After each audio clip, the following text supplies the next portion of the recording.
United States Secretary of Homeland Security said that the purpose of federal law enforcement and the purpose of the United States military was to, quote, liberate Los Angeles from our governor and our mayor, to somehow liberate us from the very people that we democratically elected to lead our city and our state.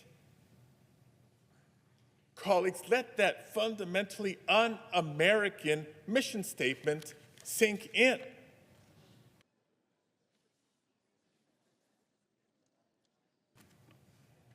So last week, when I heard something so blatantly un-American from the Secretary of Homeland Security, a cabinet official, of course I was compelled, both as a senator and as an American, to speak up.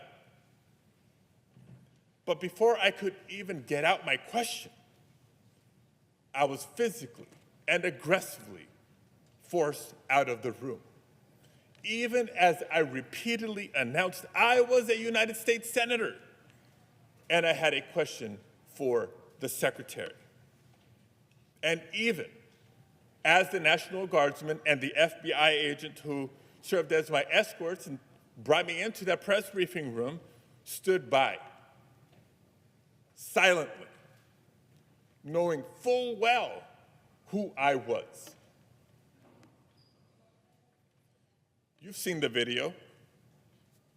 I was pushed and pulled, struggled to maintain my balance.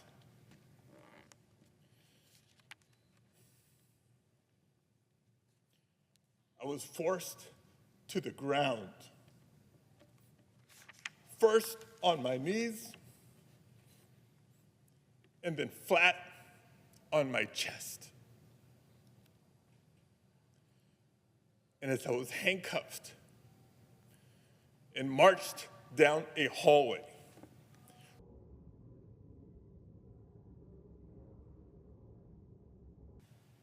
if that is what the administration is willing to do to a United States senator for having the authority to simply ask a question, imagine what they'll do to any American who dares to speak up.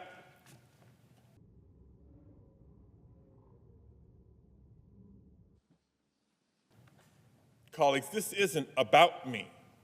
In fact, it's not just about immigrant communities or even just the state of California. It's about every single American who values their constitutional rights. It's about anyone who's ever exercised their First Amendment rights, or anyone who's ever disagreed with a president, or anyone who simply values our democracy and wants to keep it.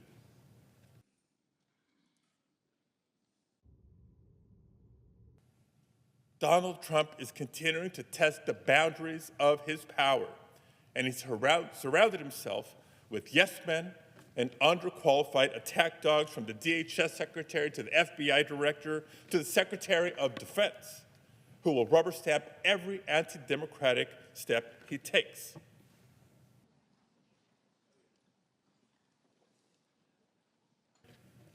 It's time to wake up. What's happening is not just a threat to California, it's a threat to everyone in every state. If Donald Trump can bypass the governor and activate the National Guard to put down protests on immigrant rights, he can do it to suppress your rights too. If he can deploy the Marines to Los Angeles without justification, he can deploy them to your state too. And if he can ignore due process, strip away First Amendment rights, and disappear people to foreign prisons without their day in court, he can do it to you too. Because California is just a test case for the rest of the country.